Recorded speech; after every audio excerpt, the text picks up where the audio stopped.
Magandang araw po. Sana po'y nasa mabuti kayong kalagayan. Ako po ulit si Obet. At ito na po ang pagpapatuloy ng kwento ni Pinggoy. Ang Balat Kalabaw. Ika-29 na tagpo. Pakinggan natin. Pinggoy, nakikita mo ba? Ang dami nila, hindi ba? Bungad ni Abel kay Pinggoy. At sunod-sunod na hiyaw ng mga kababaryo ni Pinggoy ang umalingaw-ngaw sa paligid. Mukhang nagpang-abot na ang puwersa ng mga aswang at mga kababaryo ni Pinggoy. Biglang nakaramdam ng matinding awa si Pinggoy sa kanyang mga kababaryo na halatang walang laban sa mga aswang. Naikiyom na lamang ni Pinggoy ang kanyang dalawang kamao at napasuntok sa lupa.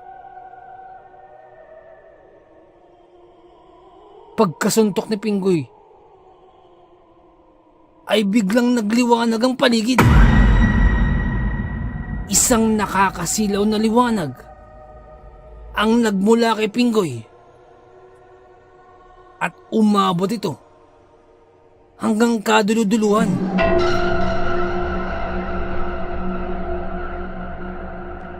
Isang matinding puwersa na tila bumangga sa mga aswang. Dulot ito ng matinding liwanag na yun. Nagsipagtakbuhan ng mga aswang. Ang liwanag na yun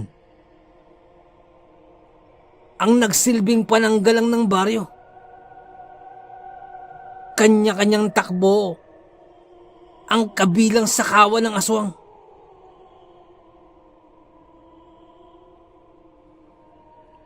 Kanya-kanyang takbo ang mga nasa kawan ng aswang.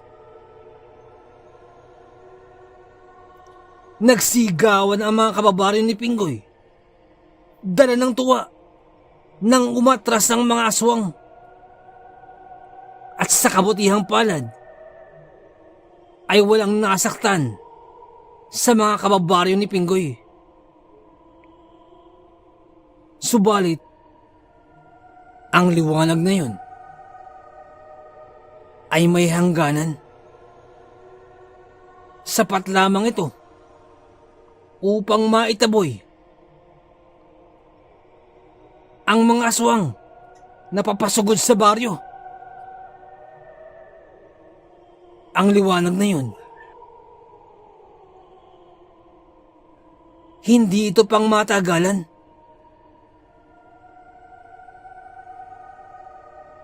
At pagkatapos ng malakas na liwanag na yun, ay biglang nawala ng malay si Pinggoy.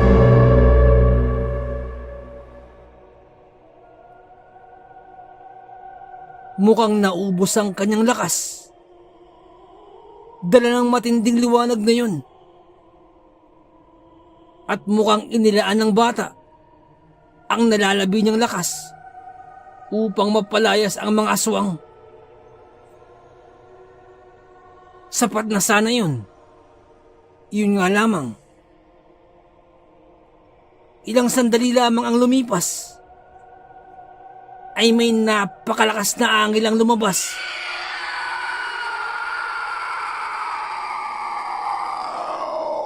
Mula sa isang hanay ng mga aswang. At nagmumula yun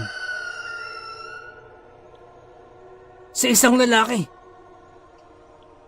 Siya ang sumalo sa natitirang liwanag na nagpatakbo sa kawan ng aswang. Walang atras! Hanggat hindi natin nakukuha ang ulo ni Gismundo, walang aatras. Sigaw ng isang aswang. Malakas ang aswang na yun. Hindi siya pangkaraniwan.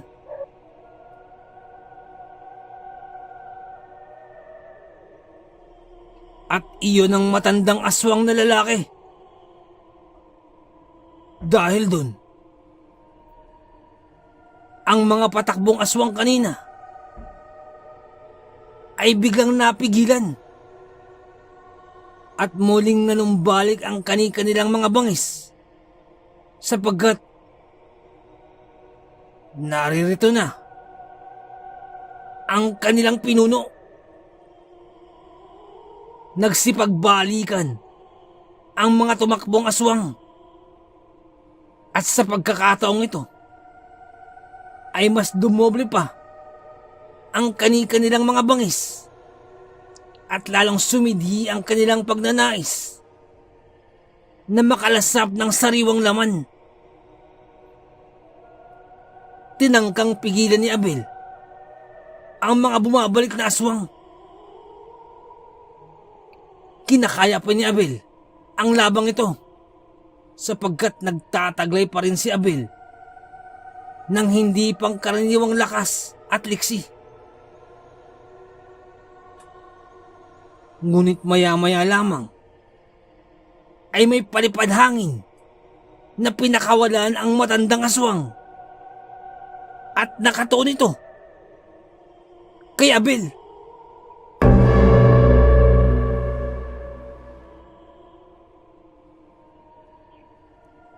Ilang sandali lamang, biglang hindi nakakilos si Abel.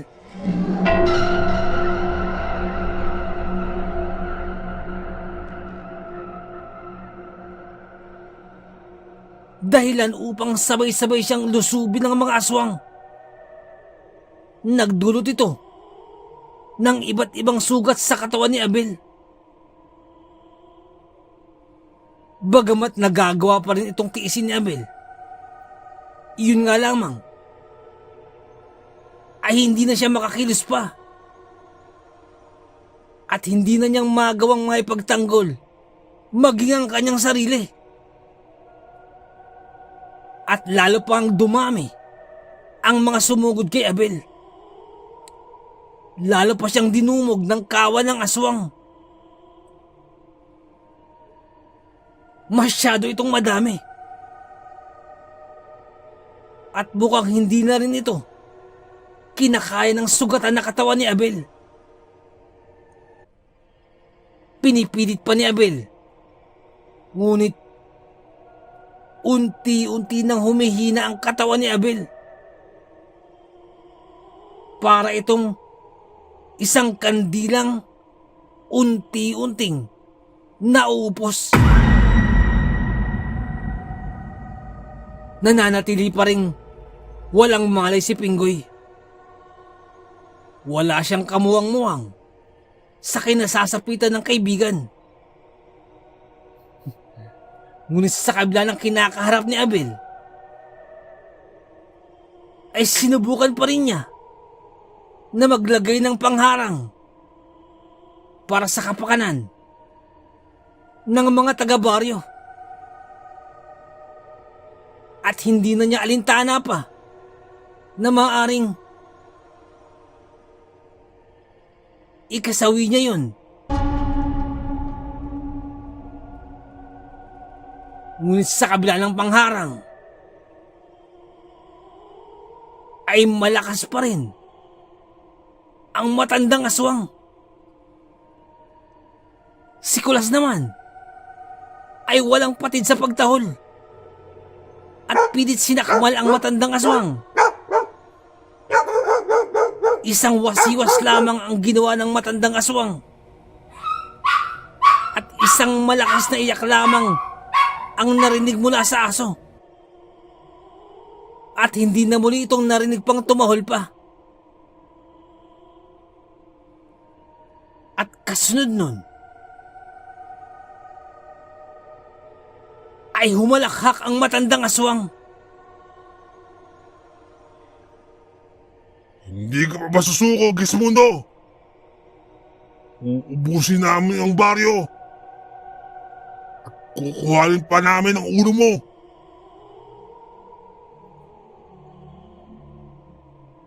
At hindi pa nakontento ang matandang aswang. Dinaklot ng matandang aswang ang leeg ni Abel at binitbit ito gamit ang kaliwang kamay. At nang maitaas si Abel, ay iniumang ng matandang aswang ang kanyang kanang kamay na nagtataglay na mahahaba at matatalas na kuko. Ako ang tatapos sa iyong nilalangka. Sambit ng matandang aswang. Nang biglang kumilos si Pinggoy at hinawakan ng paa ng matandang aswang.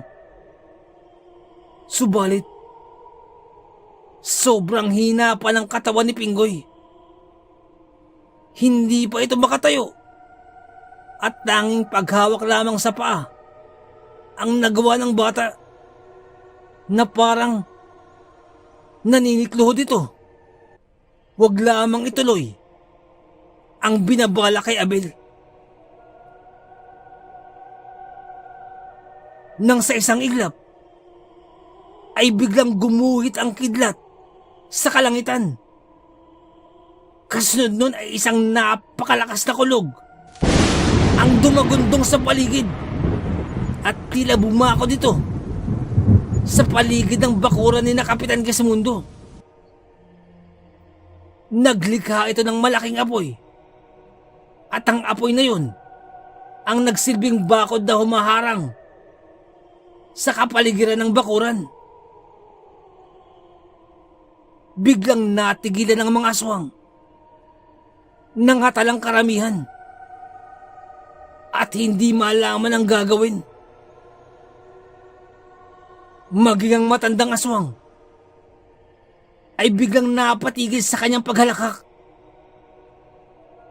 na tila nakakita ng bagay na matagal na niyang hinahanap pero hindi inaasahang makakasalubong niya. At mula sa pintuan ng bahay ay lumabas si Kapitan Gismundo. Mukhang nanumbalik na ang lakas ni Kapitan. Nakakapaglakad na ito. At sa kanyang magkabilang kamay ay hawak na ito ang dalawang puting bagay. At bukod dun, ay parang may mga gumagapang na bultahe ng kuryente mula rito. Bahagya pa itong kumikislap habang hawak ni Kapitan. At sa presensya pa lamang ni Kapitan Gismundo, naghatid agad ito ng kakaibang kilabot sa mga aswang. Nagsipagtakbuhan ang mga ito. Naglaho ang bangis at nagsipagtakbuhan palayo. Subalit, may mga nanatili. May mga natira. At kasama ron ang matandang aswang na nagsisilbing nangunguna sa kanila.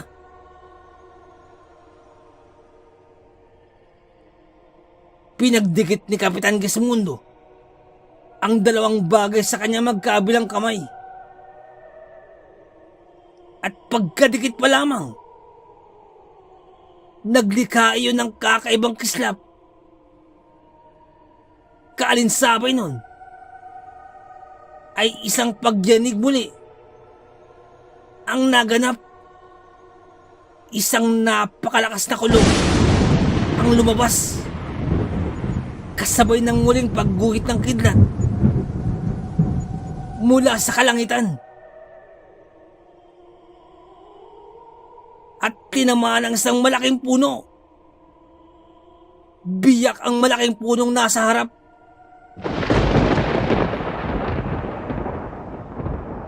Tinamaan ito ng isang kidlat na mula sa kalangitan.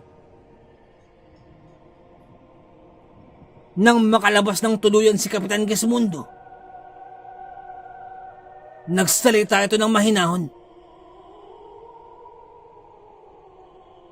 Sino ang tumatawag sa ngalan ko? Ako ba ang hinahanap?